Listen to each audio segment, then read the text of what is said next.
Oh, hey everyone, it's Justin again. Ever dozed off while trying to learn something from a textbook? Like, now I'm attempting to learn dog grooming. The systematic execution of grooming procedures, including brushing, bathing, and trimming, requires both proficiency and precision to ensure the preservation of the animal's overall well-being and optimal appearance. Yikes. But you know what? I've realized that experience and learning from others can make a world of difference. Today's guest, Amy Penrose, agrees. Learning from books only gets you so far. Learning by doing and seeking out mentors is helping her to become a highly skilled cosmetologist and hairstylist. And speaking of grooming and styling and hair, just give me a second.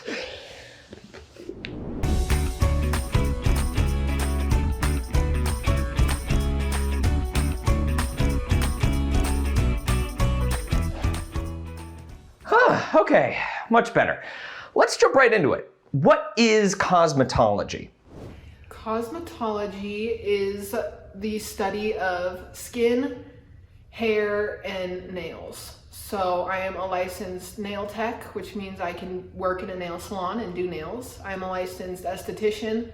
I can work in a spa and do facials and skin work, chemical, physical, manipulation of the skin, and then I'm a hairstylist, so I cut and color hair. When looking back at what she loved to do as a child, there were already hints that making people feel beautiful was part of Amy's early life. So I grew up, I loved painting my nails. I would always get in trouble for painting my nails on the table and then putting nail polish on the table, and my parents would get really mad. So I wasn't allowed to do that. So I always learned to put on a tablecloth or a paper towel. And then I always did my friend's hair for sports teams. So I was on volleyball, basketball, and softball, and all my friends or teammates would ask me to braid their hair for games. Amy had some early mentors in her life, but at the time, she did not quite trust their judgment. My grandparents and my mom always suggested that I would be a cosmetologist for some reason. Like, my grandma was always like, you could be a cosmetologist, like, you love doing that. I'm like, whatever, grandma, like, you don't know. I don't know what I'm doing, so you definitely know what I'm doing. Sound familiar to you? There is something about family members giving advice that can be hard to swallow, but our family can also all know us best. Amy's family saw something in her that turned out to be true. And today, Amy is a cosmetologist and is truly passionate about her job. As humans, our physical appearance is quite important in society and for self-image and mental health. I find that how you see yourself is a deep influence on how you feel emotionally. And personally, I've never been one for a lot of makeup and to change the way you look to feel better, but I do love the aspect of I see somebody's beauty and I'm able to share with them my idea on how to emphasize natural beauty. That's quite beautiful.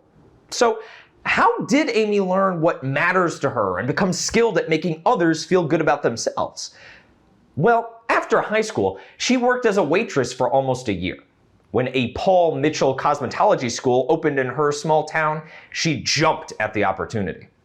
And so I decided to go to that because I want a career, and I thought it would be a beautiful experience to get an education that I actually am passionate about, to learn something that I'm interested in. That's an important thing about schooling for anybody really, is you need to learn something that you want to learn, to keep that creative passion flowing and desire to keep learning.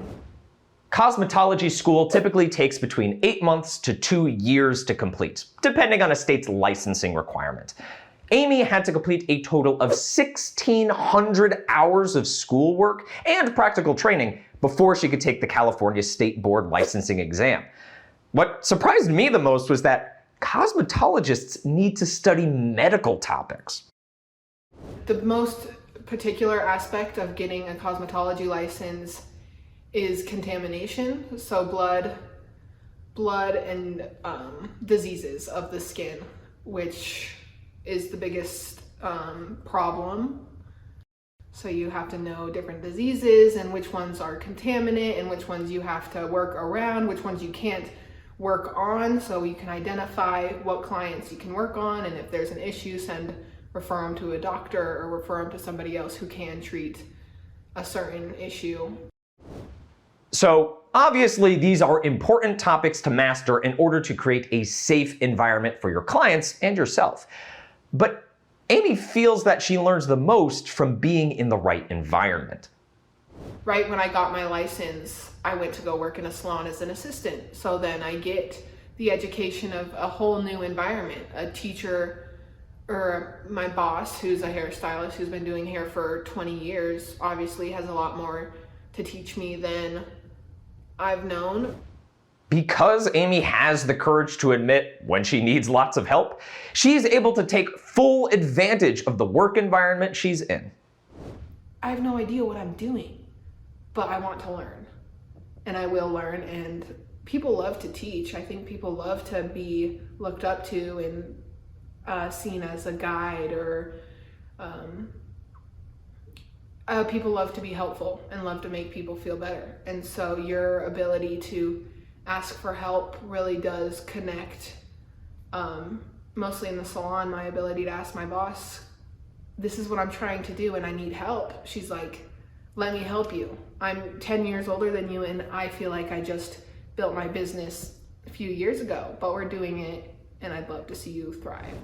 I'm also impressed by Amy's courage to learn from her mistakes. After I was an assistant, I started renting a chair.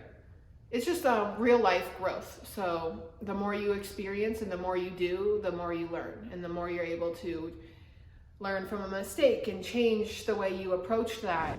You grow through by doing it, by keep going, even though you're maybe scared of messing up somebody's hair.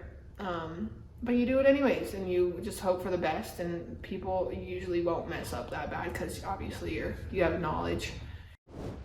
So, what other traits help someone succeed as a cosmetologist? In addition to creativity and a sense of beauty, a calm mind helps Amy deal with stressful clients and situations. But here's what she deems the most important.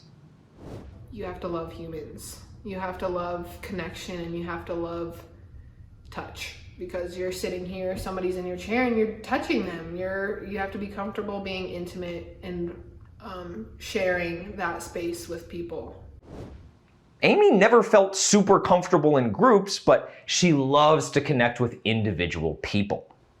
So I love being able to connect with people on a one-on-one level, and it's kind of a therapy session. Women love to talk about their stuff, and I love hearing it. So definitely gotta be somewhat of an open ear, and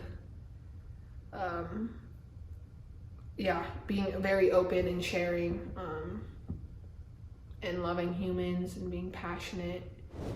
But of course, working in the service industry can also get you into difficult situations, like when a client is not happy about their haircut.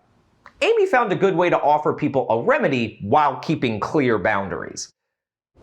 I won't give you a discount because I messed up your hair. I'll give you the opportunity to come back and let me fix it for free, because this is my career and you sat in my chair for however long, so I'm going to charge you.